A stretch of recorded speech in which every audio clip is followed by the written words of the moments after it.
Olá pessoal, estamos começando mais um vídeo no canal Saúde Med, seja muito bem-vindo. Para quem não me conhece, meu nome é DNF Ferreira e hoje nós estamos dando continuidade ao tema diabetes, né?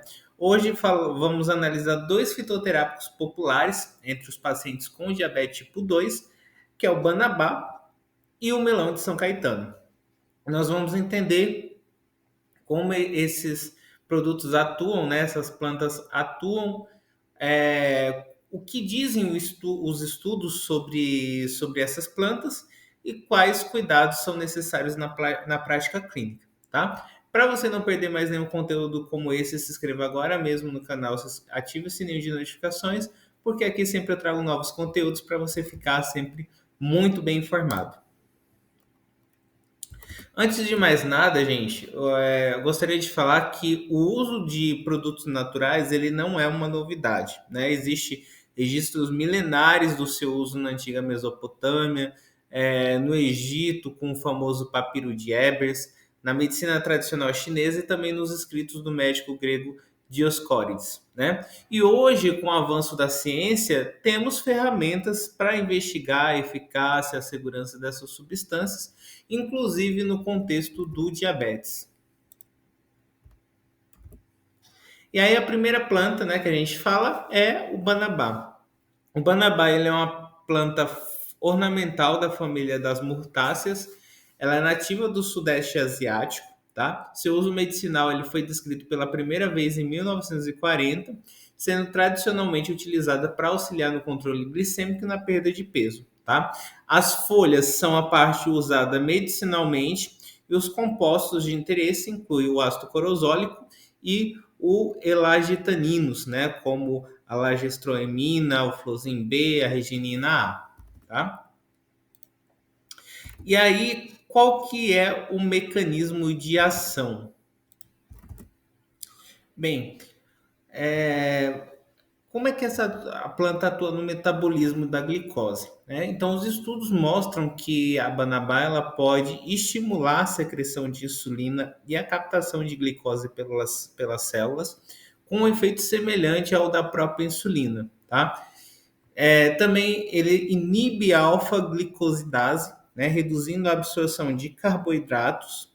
Também aumenta a sensibilidade à insulina, regulando os genes PPAR-alfa no fígado e PPAR-gama no tecido adiposo. Tá?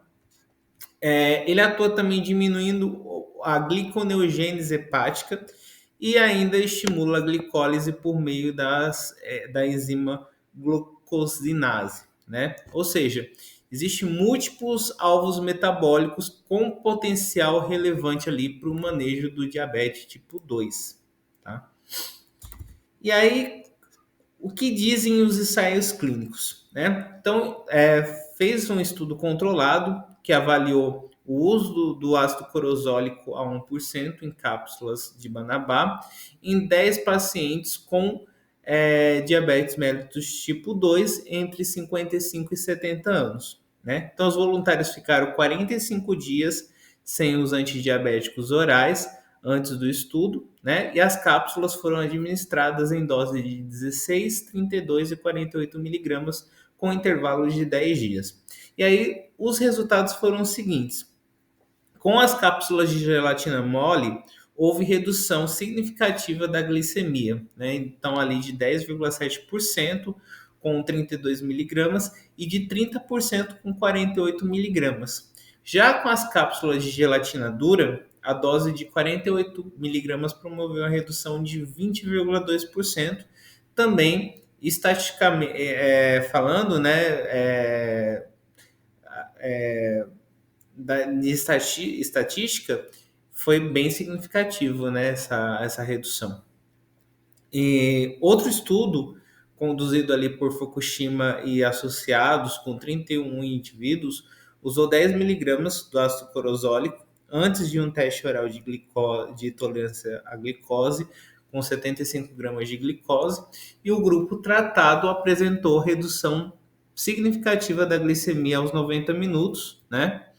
E é importante, só que é importante ressaltar que apesar dos resultados promissores, O número de participantes foi bem pequeno e a duração dos estudos bem curta, né? O que limita ali a generalização para a prática clínica, tá? E aí, quais são os efeitos adversos, né? No geral, o extrato de Banabá ele é bem tolerado por via oral, né? E aí, os efeitos adversos mais relatados incluem tontura, cefaleia, tremores, fraqueza, sudorese e náusea, né? Ou seja, sintomas leves e autolimitados, mas que exigem ali um monitoramento em pacientes mais sensíveis e polimedicados, certo? Sobre as interações medicamentosas, né? Como o Banabá ele reduz a glicose no sangue, o uso conjunto com antidiabéticos orais ou insulina pode potencializar o efeito hipoglicemiante, exigindo ali ajuste da dose, tá? Além disso, existe relatos de redução da pressão arterial, o que pode ter efeito aditivo com antihipertensivos. Então, fica o alerta, o acompanhamento farmacológico é essencial nesses casos, tá? E aí o Banabá, né, de forma resumida, é um fitoterápico, ele é promissor ali no controle do diabetes tipo 2, com mecanismos múltiplos, evidência clínica preliminar positiva e o perfil de segurança ele é aceitável. Porém, ainda não são necessários, né, ensaios clínicos mais robustos, com maior número de pacientes, duração prolongada e avaliação ali de desfechos clínicos, tá certo? Então fica aí o alerta, né? E quem sabe aí mais estudos virão para colaborar com essas evidências, tá? Agora falando sobre um produto natural que é comumente utilizado no Brasil, principalmente por diabéticos tipo 2, né, que é o melão de São Caetano. O melão de São Caetano ele é cultivado em várias partes do mundo, incluindo a Índia, a Ásia, a América do Sul, né, que é onde nós estamos, e o Caribe. E está presente em hortas e quintais de várias regiões brasileiras, né? Ele é conhecido por vários nomes, né? Pepino amargo, melão de São Caetano, enfim. Isso vai variar muito dependendo da localidade. Além de ser usado na culinária asiática, essa planta ela possui aplicações medicinais tradicionais ali para o diabetes, para câncer, para HIV, enfim. E aí, qual que é o mecanismo de ação, né? Como ele age no contexto do diabetes, né? Então, o melão de São Caetano ele apresenta uma variedade de mecanismos bioquímicos com potencial hipoglicemiante, né? Entre eles estão a atividade semelhante à insulina, ali com estímulo à produção e liberação de insulina endógena, melhora da resistência insulínica, ativação do AMPK, né, favorecendo ali a captação e o uso da glicose, a inibição das enzimas glicogênicas, né, como a frutose 1,6-bifosfatase e a glicose 6-fosfatase, e ainda modulações de proteínas inflamatórias, né, como a MAPK e a NF-κB, né? Ali nas células pancreáticas. Então, um verdadeiro arsenal bioativo de origem vegetal. E aí, quais são as evidências científicas, né? Vamos agora aos dados clínicos. Em 2024, uma meta-análise reuniu 8 ensaios clínicos randomizados com 423 pacientes com diabetes tipo 2. E os resultados apontaram reduções significativas em parâmetros glicêmicos e lipídicos, né, ali com glicemia de jejum em torno de 15,3 miligramas por decilitro de redução, glicemia pós-prandial, uma redução ali de em torno de 41 miligramas por decilitro, hemoglobina glicada, uma redução ali de 0,38%, colesterol total, uma redução ali em torno de 6,8 miligramas por decilitro, né? O que é importante observar aqui, gente? Houve alta heterogeneidade entre os estudos, né? O que reduz um pouco a força da conclusão, tá? Já uma meta-análise de 2019, com 10 estudos e segmento de até 16 semanas, apontou reduções semelhantes, né, com a glicemia de jejum, a redução ali de 13 miligramas por decilitro, a glicemia pós-prandial em torno de 25,7 miligramas por decilitro, e a hemoglobina glicada, uma redução ali em torno de 0,26%, tá? Porém, os próprios autores classificaram a qualidade das evidências como baixa por risco de viés e amostras pequenas, tá? E segundo uma revisão Cochrane de 2012, não houve diferença significativa entre o uso do melão São Caetano e o placebo, a metformina ou sulfonilureias. Ou seja, os resultados são mistos e ainda carecem de padronização e validação robusta. E quais são os efeitos adversos, né? No Brasil, gente, o uso é muito popular, né? A gente vê até lugares que vendem, né? E que a gente sabe que infelizmente não tem nenhum registro, né? Na Anvisa, enfim, tá? Então, o uso é popular, mas é preciso ter cautela. Os efeitos adversos relatados incluem desconforto abdominal, dor, diarreia. Além disso, estudos em animais indicam efeitos reprodutivos, tá? Com redução ali da fertilidade em função de duas proteínas específicas da planta. Por isso, ele não deve ser utilizado por gestantes ou mulheres tentando gravidez, tá?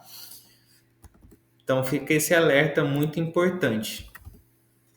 E aí, em questão das interações medicamentosas, o cuidado aí é redobrado, né?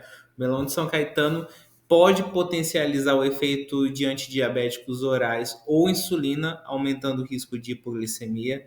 Pode também interagir com medicamentos metabolizados pela glicoproteína P, como apixabana, linagliptina, verapamil, diltiazem, corticosteroides, entre outros, tá? Então, atenção, pessoas com deficiência de glicose 6-fosfato, ela deve evitar o uso porque existe risco de favismo, né? Que é uma hemólise grave, tá? Então, para nós profissionais de saúde, para você profissional de saúde que está me assistindo, é importante ressaltar que o melão de São Caetano ele possui potencial hipoglicemiante com base nos estudos clínicos, mas ainda os resultados eles são inconsistentes, tá? Apresenta múltiplos mecanismos bioquímicos, mas também efeitos adversos importantes, é importante ressaltar isso, né? Com potencial abortivo. Então, seu uso exige cautela em gestantes, monitoramento farmacológico rigoroso e atenção especial em pacientes polimedicados, tá certo? E aí, como sempre reforço aqui, antes de recomendar qualquer fitoterápico ou produto natural, avalie a evidência científica, né? E o perfil de segurança e a individualidade do paciente. E você, paciente, também, que muitos me assistem aqui, se você, antes de utilizar qualquer produto, seja ele natural ou não, consulte sempre um profissional, tá certo? Então, essa é a dica. Com isso, nós concluímos esse vídeo. Se você gostou, deixe o seu like. Lembrando vocês também que temos outros vídeos disponíveis no canal que estão organizados em playlist.